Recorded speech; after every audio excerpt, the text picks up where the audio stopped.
ఒకే కుటుంబంలో నుండి ఇద్దరు అన్నదమ్ములు కోల్పోయిన తర్వాత తన సోదరి పాపం ఎందుకంటే పుట్టింటికి వస్తే అన్నదమ్ములే దిక్కు అన్నటువంటి ఒక ఉంటుంది. కానీ ఇక్కడ వాళ్ళు ఏం జరుగుతుంది కూడా తను ఏడుస్తుంది. అసలు ఏం జరిగిందమ్మా చెప్పండి. నేను కిషన్ వాళ్ళ అక్కని సార్. ఆ తమ్ముడు ఇక్కడికి వెళ్ళి నుంచి అమ్మాయి చిన్న అమ్మాయి పల్లవి ఫోన్లో మాట్లాడుతుంది సార్. ప్రియుడితో ఫోన్లో మాట్లాడుతుంటే ఏంటమ్మా ఎవరితో మాట్లాడుతున్నావు ఫోన్లో ఇంతసేపు? నేను వచ్చి గంట అవుతుంది, గంట నుంచి ఫోన్ మాట్లాడుతున్నావు ఎవరితో నీకెందుకురా? నీకేం అవసరం? నువ్వెవర్రా? తండ్రిని నువ్వెవర్రా నాకు చెప్పడానికి? నువ్వేంద్రా నాకు చెప్పేది అని చెప్తే ఎందుకే బిడ్డ అని ఇట్లా ముక్కు మీద కొట్టేసరికి బ్లడ్ వచ్చింది సార్. బ్లడ్ రాగానే ప్రియుడిని పిలిపించుకొని అతని పెదనాన్న పేరేమో చందు, వాళ్ళ కొడుకు పేరు దేవ్ సింగ్, ఇది దేవు, ప్రియుడు పేరు సురేష్, బుక్కే సురేష్. వీళ్ళు ముగ్గురు కలిసి చంపారు సార్. ఆడోళ్ళకైతే వాళ్ళు ఏంటంటే ఇట్లా కొట్టిర్రు, కాలు చేతులు కట్టేసింది వీళ్ళే. అయితే వాళ్ళు నడుము ఇరగొట్టారు, మెడనరాలు పిరికేశారు.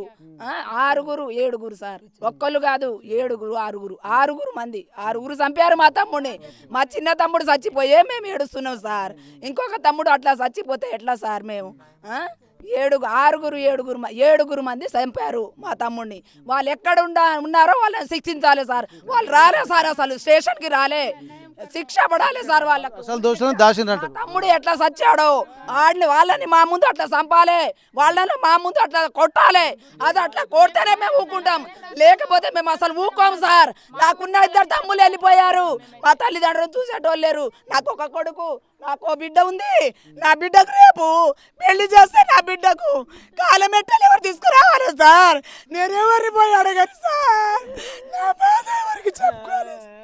నా తమ్ముడు చిన్న తమ్ముడి కొడుకు సార్, చిన్న బాబు ఉంది సార్. మా చిన్న భర్తలు మగడు చచ్చిపోయి ఇట్లుంది. సిగ్గులేదా సార్? మేము ఎట్లా బతకాలే సార్? వాళ్ళంతే సురేష్, దేవు, పెద్ద బిడ్డ రమ్యనే చేసింది సార్. పెద్ద బిడ్డ రమ్య వాటర్ ఇస్తే, చిన్నపిల్ల వాటర్ ఇస్తే కాళ్ళతో దంతదా సార్? బిడ్డ నేను కాలు మొక్తా బిడ్డ, నాకు మంచిలు పోయండి బిడ్డ అంటే కాళ్ళతో దాన్ని నోట్లో ఉంచుతుందా సార్?